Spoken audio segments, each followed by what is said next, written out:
competition intensifies. Todo na ang biggest talent search sa buong Pilipinas. Umanda na sa last but definitely not the least batch of Kitty Questors. Sino? Sina Carlo, Ella, JM, Kimchi, Christoph, and Veda ang kukumpleto sa ating end semi-finalists.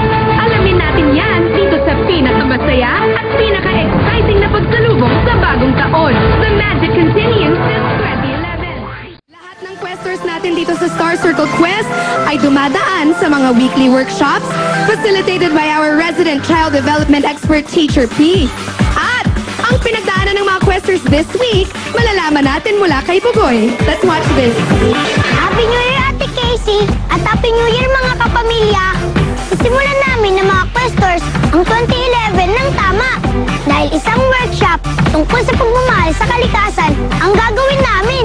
Ang kahalagahan ng workshop natin ngayon tungkol sa environmental awareness ay para maturuan ng mga bata na alagaan ang nilikha ng Diyos.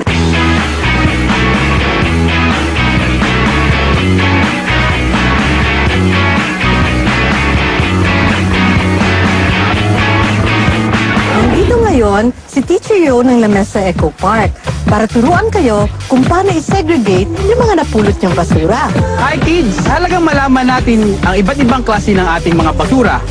Ito yung recyclable. Dito natin ilalagay yung papel, karton, mga lata, at yung mga grocery bags. Dito naman, ang biodegradable.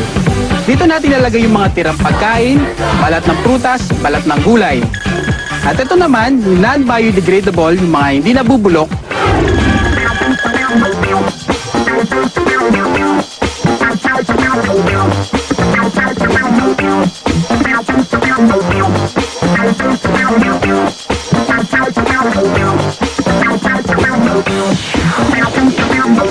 The surrounding is clean, the people will be happy.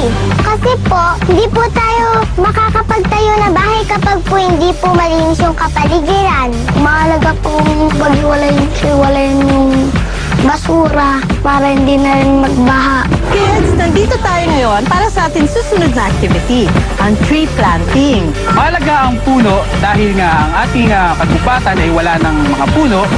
At isa pa, kailangan natin ng isang malinis at sariwang hangin.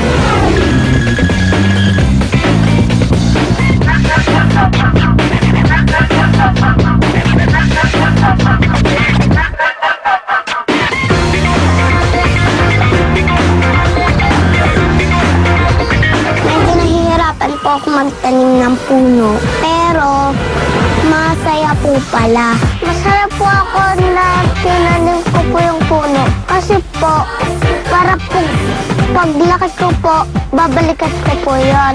First time ko po magtanim ng puno. Kaya hindi ko po makakalimutan. Ang binigyan natin ng star ay ang most participative sa ating activities na tree planting at garbage segregation. Siya ay ang quester na si JM. Ang galing ng mga questers natin at sa mga kids sa bahay. Magagawa nyo rin to.